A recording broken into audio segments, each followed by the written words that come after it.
Doctor Castañeda, qué gusto otra vez tenerte en Tijuana Innovadora. El gusto es mío, Claudia, como siempre, tratando de apoyar a todos los amigos de Tijuana en este esfuerzo tan importante de Tijuana Innovadora. Pues un bebé, un nuevo bebé que traes, que estás presentando y que estás compartiendo y que nosotros felices de compartirlo. Estados Unidos en la intimidad y a la distancia, publicado por Penguin Random House. Sin embargo, es un libro que se escribió en inglés para los americanos. America Through Foreign Eyes por Oxford University Press. Así es, Claudia, es un libro originalmente destinado al público americano y en inglés y por una editorial que produce y distribuye en Estados Unidos, porque quería yo pues compartir con los norteamericanos pues algunas opiniones mías que he ido formando a lo largo de más de medio siglo de contacto con Estados Unidos, pero también cotejarlas con las opiniones, los análisis que muchísimos extranjeros han hecho sobre Estados Unidos, pues desde principios del siglo XIX y que hasta la fecha, pues están disponibles de autores franceses, alemanes, mexicanos, chinos, japoneses, de la India, de muchas partes, porque Estados Unidos es un país que ha traído la atención del mundo entero desde hace mucho tiempo, pero al mismo tiempo un país un poco renuente a interesarse por lo que el resto del mundo piensa de ellos. Entonces, pues este es un intento por tratar de penetrar en ese público norteamericano con una visión desde fuera, pero cercana y sobre todo muy amistosa.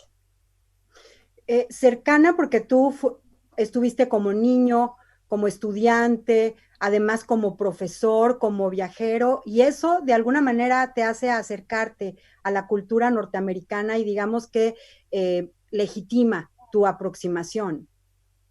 Bueno, digamos, a diferencia de algunos otros libros escritos, pues estos 200 años desde que se escribieron los primeros, Claudia, yo no viajé a Estados Unidos para escribir un libro sobre Estados Unidos para mi público de casa, sino que he venido trabajando, estudiando, viviendo en Estados Unidos, pues ya desde hace un poco más de medio siglo, y lo que he recogido no es tanto lo que vine a buscar, sino simplemente lo que he pensado, lo que he reflexionado a lo largo de todos estos años. Es una visión sí cercana, incluso desde dentro, pero de todas maneras es la visión de alguien de fuera, alguien que los mira con cierta distancia y que quizás puede ver algunas cosas que ellos no ven o atar algunos cabos que ellos no atan, aunque los conocen. Y eso creo que le da cierto interés al libro para los estadounidenses, pero también desde luego para lectores de otros países, empezando por México, porque al final del día, pues, cómo es Estados Unidos, no solo lo que sucede en Estados Unidos, cómo es Estados Unidos y cómo es eso que llamo yo la civilización norteamericana, siguiendo a otros autores, pues es algo que a todos nos afecta y que todos tenemos que conocer con más detalle, sobre todo, desde luego, en una comunidad como Tijuana, pues que está tan estrechamente vinculada a Estados Unidos en el sentido más amplio de la palabra Estados Unidos. No me refiero solo a la frontera, sino al país en su conjunto. Claro, si me permites, por lo que estás ahorita diciendo, hay una parte de tu libro donde citas a Sacha Baron Cohen, donde dice lecciones culturales de Estados Unidos para beneficio de la gloriosa nación de Kazajistán. No es nuestro caso. En el caso de esta región, para quien nos ven de otros lugares, Tijuana hace frontera, es la parte norte de México y es la parte oeste y hace frontera con Estados Unidos, ¿no? Pero aquí en la frontera es súper importante, es indispensable conocer a los americanos.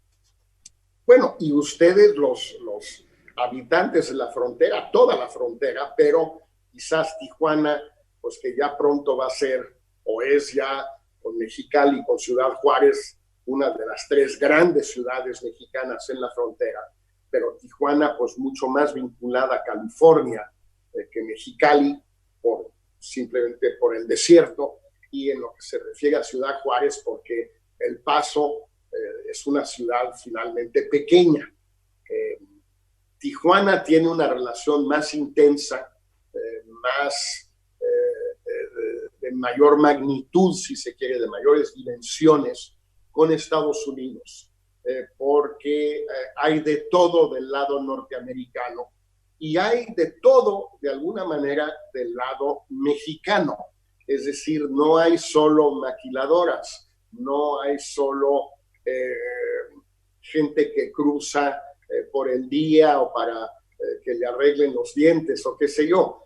Hay gente que vive en playas de Tijuana, en Rosarito, hasta en Ensenada.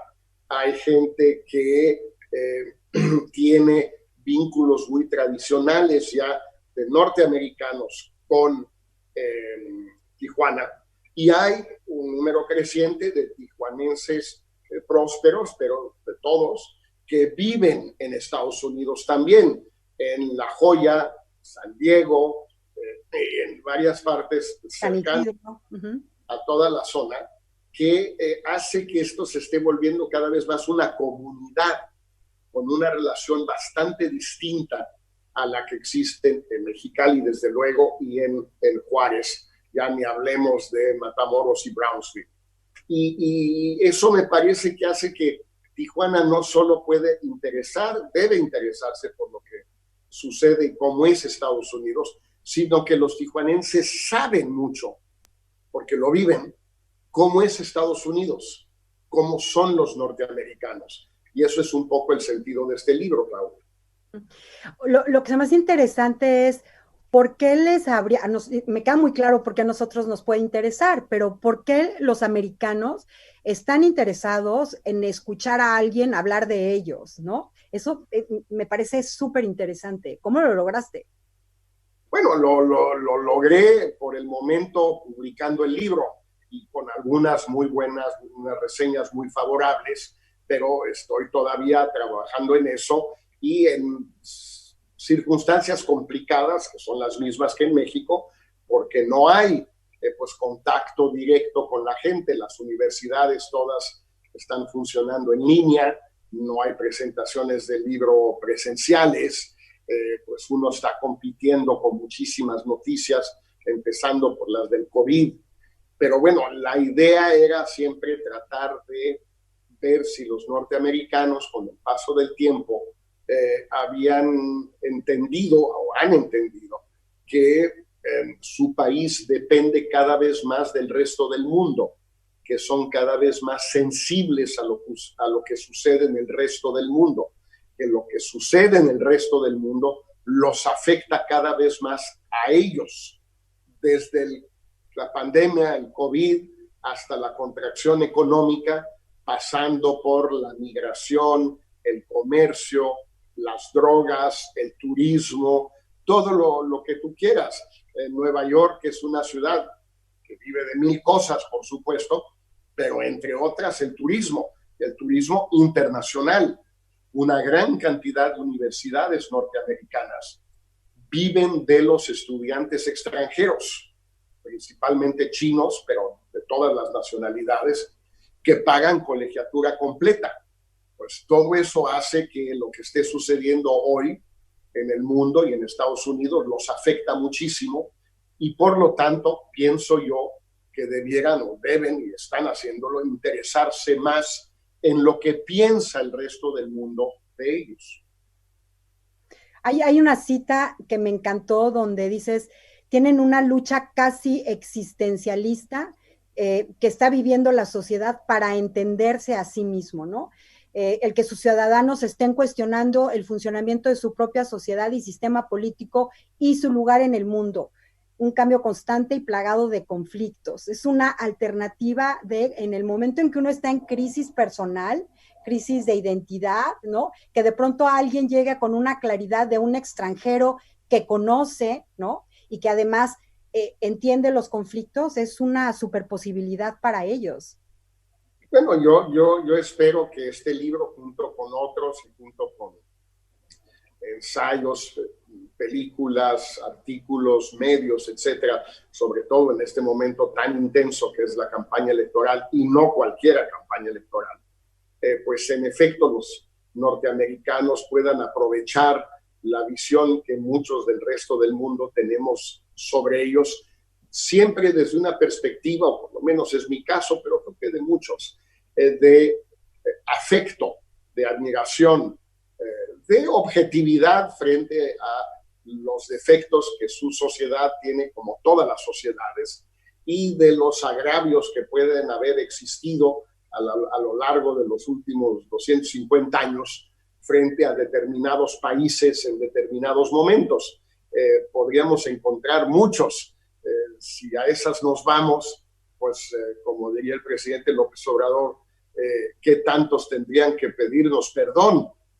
Claro, los norteamericanos, los españoles, los franceses, los ingleses, y le podríamos seguir los austriacos, y le podríamos seguir pues indefinidamente. Pues Estados Unidos también, y lo han empezado a hacer, por cierto, sí tienen que pedirle perdón a muchos países. Lo han empezado a hacer con bastante valentía, con bastante sinceridad, en casos importantes de intervenciones de ellos en distintas partes de América Latina, Vietnam, etcétera. Pero bueno, siempre hay, por parte mía y de mucha gente, este afecto y esta admiración y este respeto por ellos, a pesar de los indudables, innegables errores o atropellos que han cometido a lo largo de los años. Sin embargo, me encanta cómo haces un contraste entre sus mitos fundacionales, ¿no?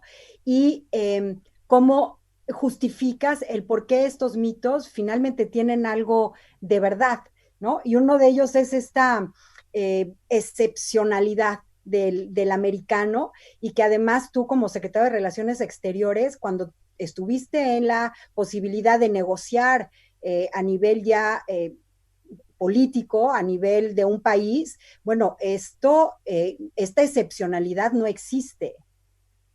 Pues no, o en todo caso no te la echan en cara, Claudia.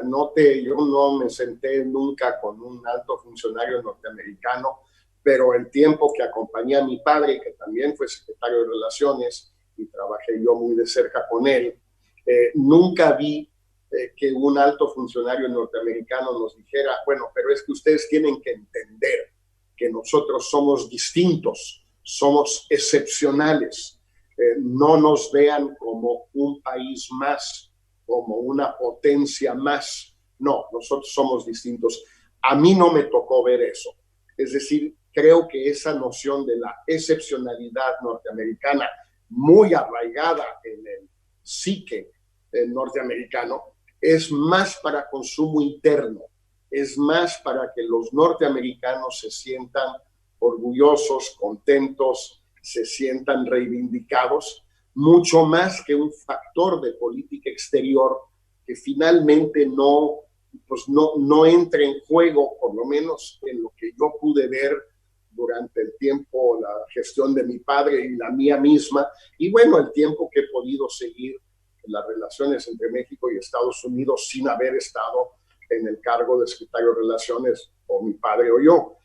Pues la verdad, no pinta, e incluso, Claudia, a veces se les enreda a ellos, se les complica el seguir pensando en su excepcionalidad, porque en lugar de asumirse, por ejemplo, como el equivalente de un imperio, como Francia lo fue, como Inglaterra lo fue, como Holanda lo fue, incluso Bélgica, es decir, bueno, a ver, nosotros tenemos que ocuparnos de estos países porque los invadimos, los colonizamos, los gobernamos, los explotamos, sí, pero tenemos que ocuparnos de esto. ¿Por qué? Pues porque eso es lo que tiene que hacer el colonizador, pues es ocuparse de esos asuntos. Ellos que dicen, no, nosotros no somos ni como los españoles, ni los portugueses, ni los franceses, ni los ingleses, no, nosotros somos excepcionales pues entonces se les olvidan muchas cosas. Lo vimos, por ejemplo, Claudia, en la guerra de Irak, donde primero invaden y luego dicen, bueno, ¿y ahora qué diablos hacemos con todos estos cuates? Pues, ¿cómo que qué hacen? Ya que los invadieron, pues ahora tienen que ocuparlos y tienen que gobernar ahí y arreglar las cosas, y ya solo entonces se pueden ir, porque si no van a dejar un tiradero que dejaron.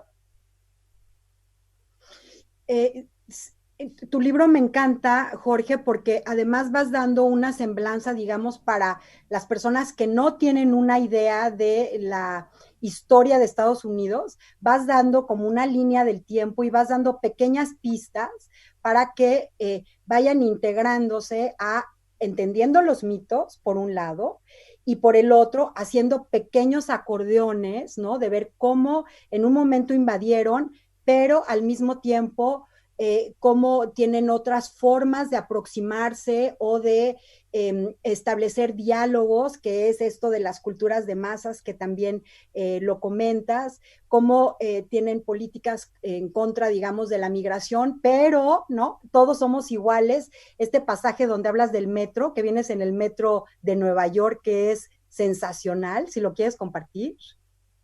Pues mira, lo que yo veo cada otoño desde hace 20 años que vengo a Nueva York a dar clases y que pues, circulo como mucha gente, casi todo el mundo en Nueva York por el metro, sobre todo por asuntos de rapidez, de velocidad.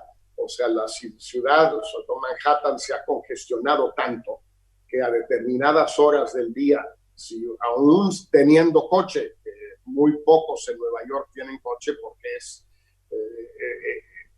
una monserga, no hay donde estacionar, el seguro cuesta una fortuna, te lo rayan, bueno, lo que tú quieras. No solo, pero si o en coche o en taxi, pues pasas horas. Entonces, y el metro es un microcosmos de todo. Ahí está todo el mundo.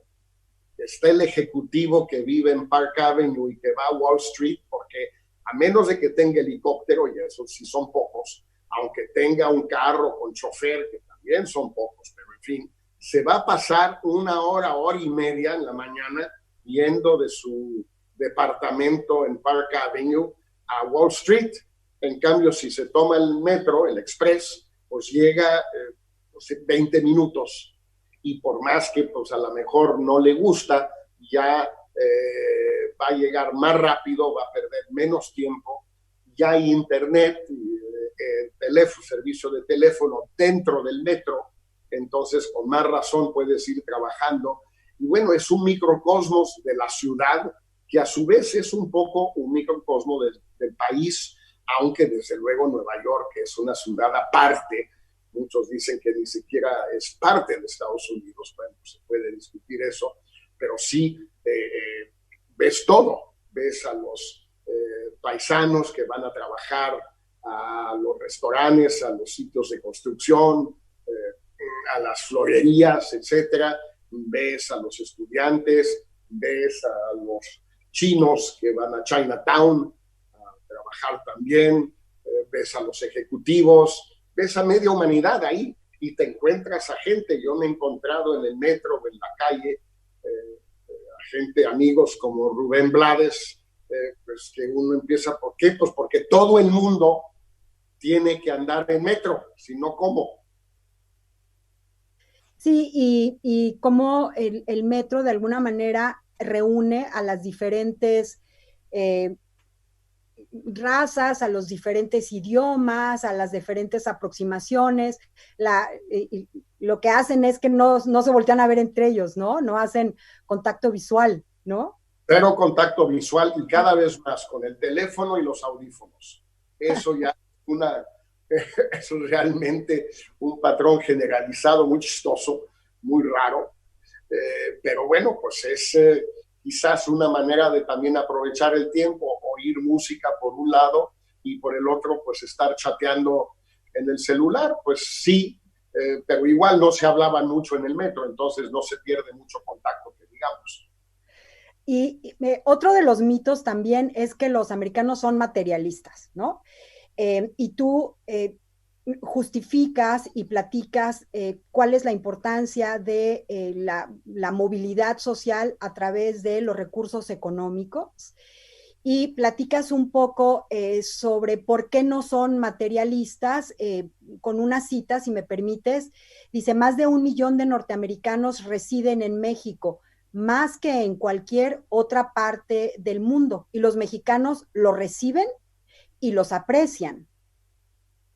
Bueno, un poco uso ese ejemplo que ustedes en Tijuana conocen muy bien por la cantidad de norteamericanos que han comprado casas desde playas hasta Rosarito o incluso más al sur, y ya si nos vamos a Los Cabos, pues otra vez mayormente, ¿no?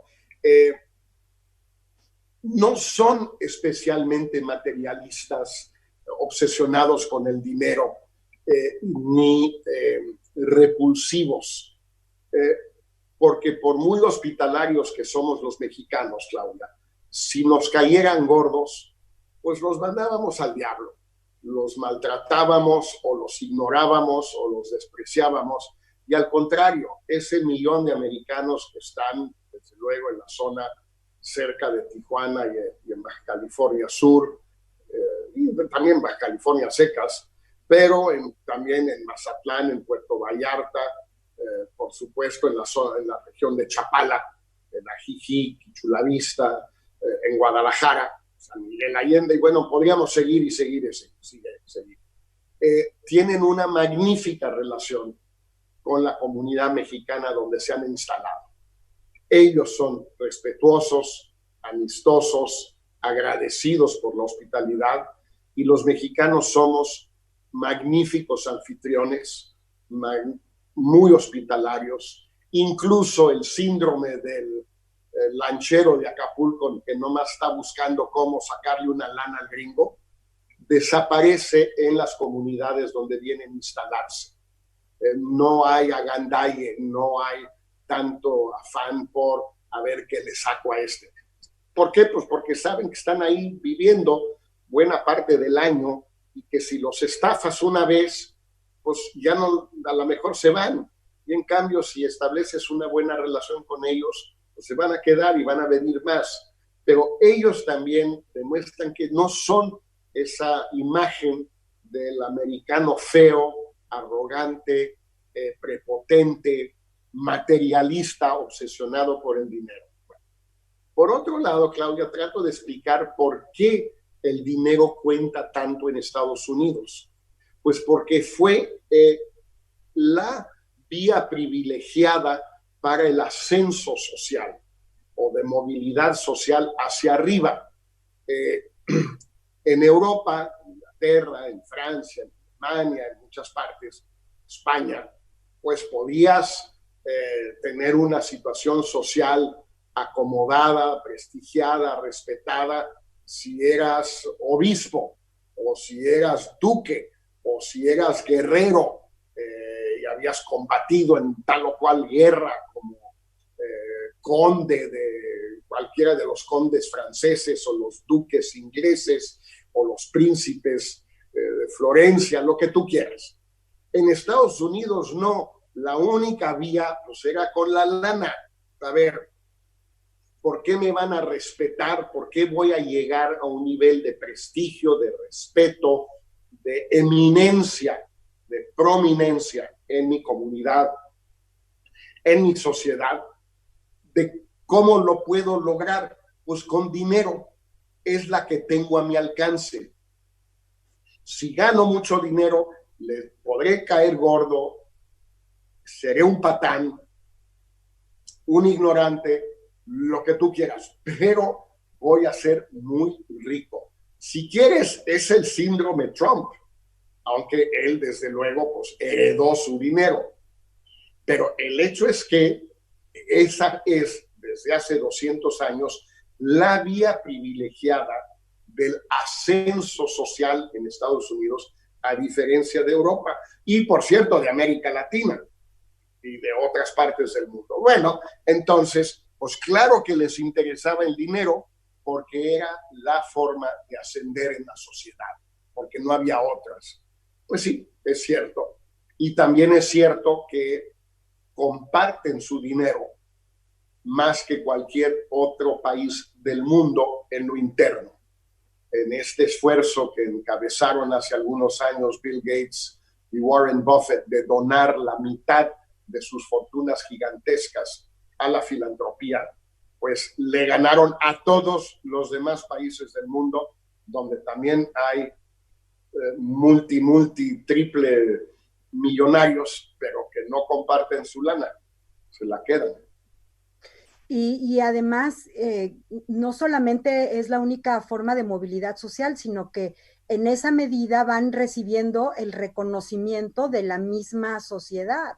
Entonces, Estados Unidos es un país que reconoce este talento, esta forma de estar creciendo, que probablemente no lo ves en otros países.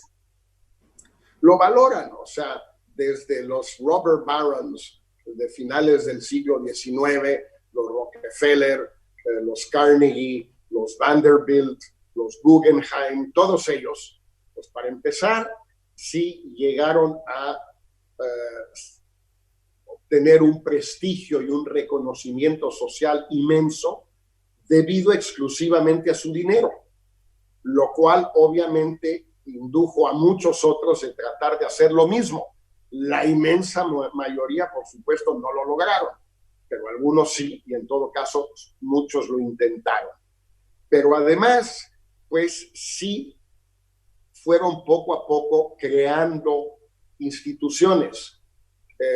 Los museos de Estados Unidos, que son a estas alturas los principales museos del mundo, junto con, digamos, París, Madrid, Londres y San Petersburgo, Berlín, pues son museos todos ellos privados, donados o financiados por estas inmensas fortunas que tuvieron un enorme impacto y fueron una forma de estos ricos, nuevos ricos, arribistas, recién llegados, medio rupestres. Todo eso es cierto. Fue una forma para ellos de lograr el reconocimiento social al que todavía aspiraban, y lo lograron. Claro, y además el hecho de que Estados Unidos no tenga una institución, un ministerio de cultura que dicte qué es lo que es cultura y qué no es cultura, pues ayuda también a que los capitales privados puedan proponer, ¿no?, ideas sobre qué va a ser cultura y además cómo se puede financiar, ¿no? Es un modelo que no sé si existe en otro lado, pero es una de las grandezas y de las libertades del país. Bueno, no tienen el aparato estatal cultural que tiene Francia, por decir algo, o Italia. No hay un ministerio de cultura, lo que hay es el National Endowment for the Arts, pero con poco dinero y con poca fuerza institucional. En efecto, es privado prácticamente todo, pero también es cierto que tienen un sistema fiscal que es especialmente conducente para el financiamiento privado. Y uno de los temas ahí que pronto vamos a discutir en México, Claudia, aunque a muchos de nuestros amigos no les va a caer nada bien, es el tema del impuesto sobre herencias o sucesorios. México es uno de los pocos países del mundo donde no existe ese impuesto. Y en Estados Unidos, desde que existe a principios del siglo XX, pues fue un factor decisivo para la filantropía, no tanto para la recaudación del fisco, no pinta tanto dentro del presupuesto nacional, pero en Estados Unidos pinta mucho y todos lo hemos vivido de una manera o de otra. Pinta para que los ricos tengan que donar su dinero a fundaciones, a museos, a casas de ópera, de teatro, etcétera. ¿Por qué? Pues porque si no donan ese dinero a todo eso, sus herederos van a tener que pagar una fortuna de impuestos y les conviene más crear una fundación Rockefeller, que fue la que financió el descubrimiento de la Revolución Verde y del maíz de tallo corto en Sonora, que ha sacado de la pobreza a cientos de millones de habitantes del mundo desde los años 60, la Fundación Ford, que tanto ha participado y hecho cosas en México, el Museo Guggenheim, las fundaciones Carnegie. ¿Por qué donaron ese dinero estos ricos? ¿Por magnánimos, por generosos, por nobles? Para nada, hombre. Lo donaron porque si no se los quitaba el fisco cuando murieran. Igual no se los iban a quedar sus hijos, pero así servía de algo. Bueno, ese sistema también en Estados Unidos se presta mucho a esta participación privada en la cultura. Yo no quisiera decir de pronto estas pequeñas frases que metes a lo largo del libro que hacen que uno suelte la carcajada porque estás hablando, ¿no? Con una seriedad y con una argumentación, con intuición, y de pronto dices lo que a ti te gusta o lo que no te gusta, y eso hace que uno establezca una relación como más personal contigo, con el escritor que se va digamos, proyectando en su plática, ¿no? Entonces yo no quisiera que dejáramos de hablar sobre el sentido del humor de los norteamericanos, que lo comentas, hablas incluso de personajes muy importantes en el tema del arte, la cultura y las industrias creativas, como Chaplin, como Elvis Presley, como el baile de Despacito con Justin Bieber, ¿no? Tocas muy rico y muy interesante y chistoso el tema de la cultura de masas. Bueno, trato en efecto de meter, de colocar pues párrafos o oraciones dentro del libro, pues que traten de explicar de una manera más indirecta, más, si quieres, sarcástica, irónica, humorística, lo que quiero yo compartir con el lector. Pero también, en efecto, pues sí, hay un capítulo entero sobre el sentido del humor norteamericano, que a mí siempre me pareció excepcional, pero excepcional no solo porque a mí se me hace muy chistoso, y entiendo que a muchos no, o bien por un tema de idioma o por carácter nacional, pero a mí sí se me hace un gran sentido el humor porque es autodespreciativo, es un humor que se burla de sí mismo. Los norteamericanos se burlan de ellos mismos, como creo que ninguna otra sociedad, ningún otro pueblo lo hace. Se burlan de sus excentricidades, de sus defectos, de sus orígenes, de todo. No hay nada que escape a la burla de los norteamericanos sobre sí mismos, desde estos eventos que tienen lugar cada año en la Casa Blanca, bueno, con Trump ya no, pero hasta con Obama, no en la Casa Blanca, sino los corresponsales ante la Casa Blanca, donde acude el presidente y donde hay 3 o 4 cómicos que se dedican a burlarse del presidente delante del presidente, y que es una de las sesiones cómicas más interesantes del año en Washington, a través de los grandes autores cómicos norteamericanos, que por supuesto no son los únicos. Digo, podríamos remontarnos pues a Shakespeare, o más todavía, a los autores de teatro griegos, de las comedias griegas, no solo de las tragedias.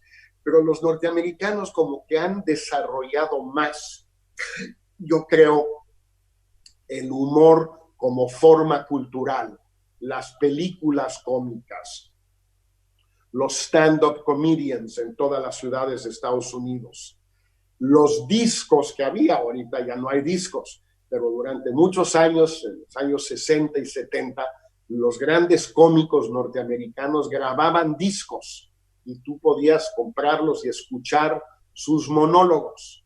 Saturday Night Live, que millones de norteamericanos ven cada sábado en la noche. Autores como Mark Twain, actores como los hermanos Marx, Es decir, es un sentido del humor que está profundamente arraigado en la sociedad norteamericana porque es la forma en que tienen ellos de tener una mirada crítica sobre sí mismos. No tienen otras que otras sociedades sí tienen. La historia, la introspección, una especie de psicoanálisis colectivo, tipo los argentinos o hasta los franceses. No, el sarcasmo, como los ingleses. Estos no tienen esos instrumentos, entonces tienen esta mirada tremendamente autocrítica, que es el humor y que es enormemente atractivo para quien lo puede seguir y lo puede disfrutar. Y es un humor que aquí en la frontera pues conocemos mucho porque por el acceso, porque pues las personas crecieron, ¿no? Con el Sesame Street y con programas en inglés, caricaturas, entonces, bueno, pues es muy fácil que te mueras de la risa, pero sí son chistes que tienes que tener algo de información de lo que está sucediendo en Estados Unidos para entenderlo, ¿no? Pero tú lo entiendes muy bien y además lo haces de una manera muy, muy graciosa. Recuerdo esto donde estás cuando estudiaste en Francia, que estás en la Rive Gauche platicando con tus amigos franceses de lo estructuralismo, criticando los McDonald's y tú feliz comiéndote la hamburguesa afrancesada por las papas. Bueno, pues mira, es que también es importante destacar, Claudia, que la cultura americana que se ha expandido por todo el mundo como ninguna, pues desde Roma, desde el Imperio Romano, y por eso hablo de esta civilización norteamericana, incluye desde luego a McDonald's. Es una forma privilegiada para Estados Unidos de lograr que su civilización llegue a los lugares más remotos del mundo. La Coca-Cola, el McDonald's, los jeans, el rock and roll, etcétera, todo eso, pero también las películas de Woody Allen y también las novelas de Hemingway y también los musicales de Broadway y también un ejemplo que lo menciono nomás de paso, pero se me ha hecho muy interesante, Claudia, en los últimos tiempos, cuando en los años 80 el presidente Mitterrand de Francia decide que quiere hacer una nueva decoración de la Plaza del Louvre. Hace un concurso a ver quién presenta el mejor proyecto. Claro, decide él a la francesa, a esos son franceses, el presidente decide y se acabó. Nada de licitaciones. ¿Y qué escogió? Pues la famosa pirámide del Louvre. Esa pirámide de vidrio, bueno, son dos, que está en la plaza central del museo más visitado del mundo. ¿Quién hizo esa pirámide? Un arquitecto, I.M. Pei, que era chino, que emigró a Estados Unidos y que fue invitado por el presidente de Francia a elegir la obra arquitectónica más importante de los últimos 150 años en Francia. Es decir, Estados Unidos es capaz de recibir a Pei de China y encargarle obras monumentales en Washington, la nueva ala de la National Gallery, el East Wing de la National Gallery, que es preciosa, y muchas otras, desde luego.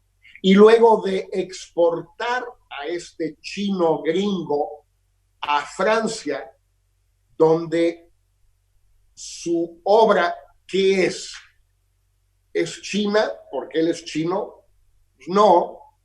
¿Es americana? Pues no. ¿Es francesa?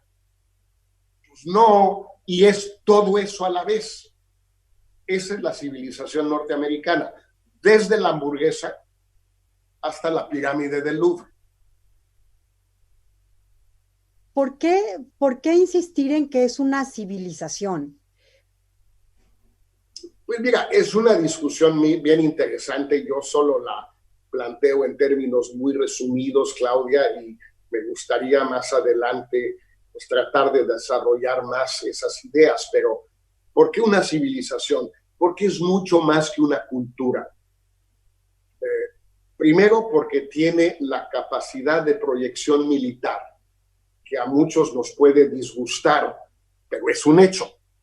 Y no todas las culturas del mundo tienen esa capacidad.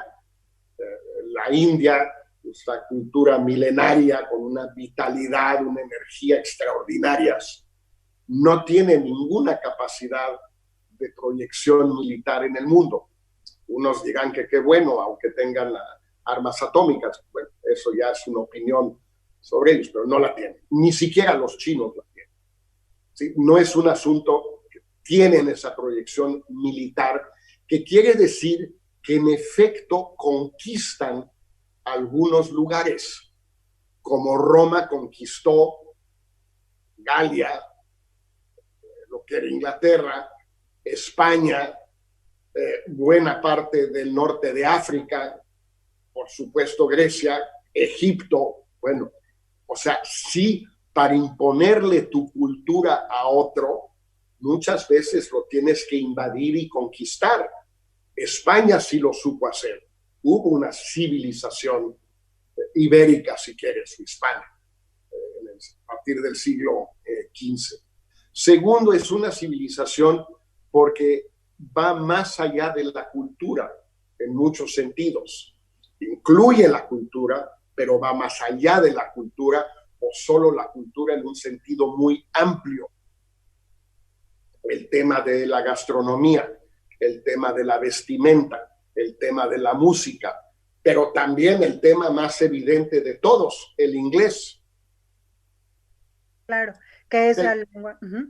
Es el latín del mundo contemporáneo. Es el idioma común. Yo tengo alumnos indios aquí en la Universidad de Nueva York. Cada año tengo este año tengo 3. Y les pregunto siempre, oigan, ¿ustedes en qué idioma hablan entre ustedes? Dicen, no, pues en inglés. ¿Y por qué? Digo, pues porque yo hablo hindi. No, pues yo hablo bengalí. No, pues yo hablo no sé qué. Entonces, el idioma común de 1.300 millones de indios es el inglés, porque el hindi no es un idioma común a todos. Bueno, pues multiplica eso en el mundo entero. Y luego súmale a esta civilización las ideas que le han entregado al mundo. Otros dirán que le han impuesto al mundo, lo que tú quieras. El Imperio Romano, la civilización romana, impuso muchas cosas, no fue por las buenas. Eran las legiones romanas que llegaban e imponían el código romano, imponían la construcción de carreteras y de acueductos y todo lo que tú quieras, no era por las buenas. Pues lo hayan hecho los norteamericanos por las buenas o por las malas, fueron la democracia representativa, la economía de mercado, las libertades individuales, la continuidad de las instituciones. Todo eso es algo que en el mundo entero hoy de alguna manera es compartido. Te insisto, algunos dirán, sí, pero es porque lo impusieron. Pues con más razón es una civilización, porque fueron capaces de imponerlo. Y de recibirlo, ¿no? Y todos los que estamos alrededor de recibirlo y de adoptarlo y de irlo tropicalizando. Y esta simbiosis que han tenido y que tiene Estados Unidos entre ciencia, ingeniería, tecnología, software y equipo militar, ¿no? Hace que tengamos ahora una agenda hacia el futuro, que es, digamos, la tercera parte. ¿Qué sucede ahora con Estados Unidos? ¿Cómo va a conservar este excepcionalismo, ¿no? Y me acuerdo de la frase que trae también el presidente como frase de su campaña, ¿no? ¿Qué sucede? ¿Cuáles son los temas? Hablas de inteligencia artificial, hablas de biogenética, de robótica, el adelanto de los chinos con tecnología verde, que también ya se está proponiendo dentro de las campañas. ¿Cómo ves? ¿Qué va a pasar de ahora en adelante con los Estados Unidos? Bueno, Claudia, yo creo que ahí hay algo especialmente pertinente, importante para Tijuana, por ser un poco nuestra ventana mexicana hacia China. No con el éxito que hemos querido, que muchos gobiernos mexicanos han buscado desde hace 25 años, pero de que es la ventana que tenemos, digamos, no es una ventana exitosa, pero es la que hay. Bueno, yo creo que es muy importante entender cuál es la característica, la naturaleza de esta rivalidad creciente, de estas tensiones crecientes entre Estados Unidos y China, pero también entender en dónde está cada uno de los dos países, porque es muy fácil, si quieres tú, irse con la finta de que China ya rebasó a Estados Unidos, ya alcanzó a Estados Unidos, ya en 5G Huawei es más potente y más grande que AT&T o lo que tú quieras, y que China es el país del futuro y Estados Unidos ya está en pleno declive. Algún día tal vez eso sea cierto, aunque solo fuera por razones demográficas. Son 4 veces más los chinos que los estadounidenses. Pues digo, a la larga, pues sí, pero es muy a la larga. China no es una potencia mundial hoy en el sentido fuerte de la palabra potencia. No tiene capacidad de proyección militar más allá de su región, de las inmediaciones. No tiene una capacidad económica de realmente incidir en las economías de otros países, salvo algunos en ciertos momentos en algunas regiones, en África por lo menos, y con enormes dificultades para consumar sus proyectos. Pero sobre todo, Claudia, China carece por completo hoy del famoso soft power, que prefiero yo llamar esa civilización norteamericana. ¿Cuántos jóvenes tijuanenses estudian mandarín y cuántos estudian inglés? ¿Cuántos estudiantes hay chinos en Estados Unidos y cuántos norteamericanos en China? ¿Cuál es la proyección cultural china en el mundo, además del idioma? Pues nada. Lo que más fabrican los chinos que se consumen en el mundo entero son teléfonos celulares que son de Apple o de los coreanos, pero no son chinos. Es decir, China está muy lejos todavía de ser un rival como superpotencia de Estados Unidos. En tal o cual rubro pueden tal vez, sí, pronto alcanzar Estados Unidos. 5G. Ok, pon tú. Pero aguas, porque la Unión Europea les está prohibiendo usar tecnología china para el 5G. En México, cuando Huawei trató de venderle a Peña la fibra óptica y los cables en la frontera, incluyendo Tijuana, Estados Unidos dijo que ni más, prohibido. Y obviamente México acató, igual que Inglaterra. No es que no somos más sumisos que otros, porque ¿quién se pone a patadas con Sansón? No, pues nosotros no, y menos aquí en la frontera, donde se siente el triple la repercusión, ¿no? Oye, qué gusto que estés con nosotros. Le vamos a compartir 10 ejemplares de tu libro para las personas que nos escriban a proyectos.especiales@tijuanainnovadora.com y nos digan por qué quieren disfrutar el libro del doctor Jorge Castañeda. ¿Qué más nos quieres decir para cerrar, Jorge? Qué gusto tenerte. No, el gusto es mío, Claudia, gracias de veras. Pues mira, primero saludar nuevamente este esfuerzo magnífico de Tijuana Innovadora. He ido varias veces a acompañarlos a ti, a Pepe Calicot, con enorme cariño y enorme agradecimiento. Creo que han sabido en Tijuana pues, pasar por momentos difíciles y levantarse y salir adelante como lo están haciendo ahora con el regreso al trabajo, con el control relativo del COVID en una ciudad que padeció mucho al principio de estragos realmente, con una enorme vitalidad, con una enorme apertura al mundo, a Estados Unidos, al resto de México, porque ya sé que hay muchos tijuanenses de segunda, de tercera generación y muy orgullosos de serlo, pero también hay muchos tijuanenses recién llegados y de primera generación, y enhorabuena, y qué bueno que se llevan también entre sí y que es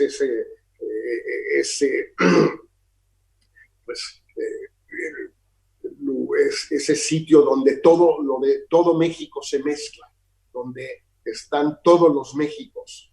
Tijuana, por ser una ciudad joven, por ser una ciudad vital, seguramente por su carácter fronterizo, pues es una ciudad donde se juntan todos los Méxicos y lo hace una ciudad de una enorme vitalidad, de una enorme energía.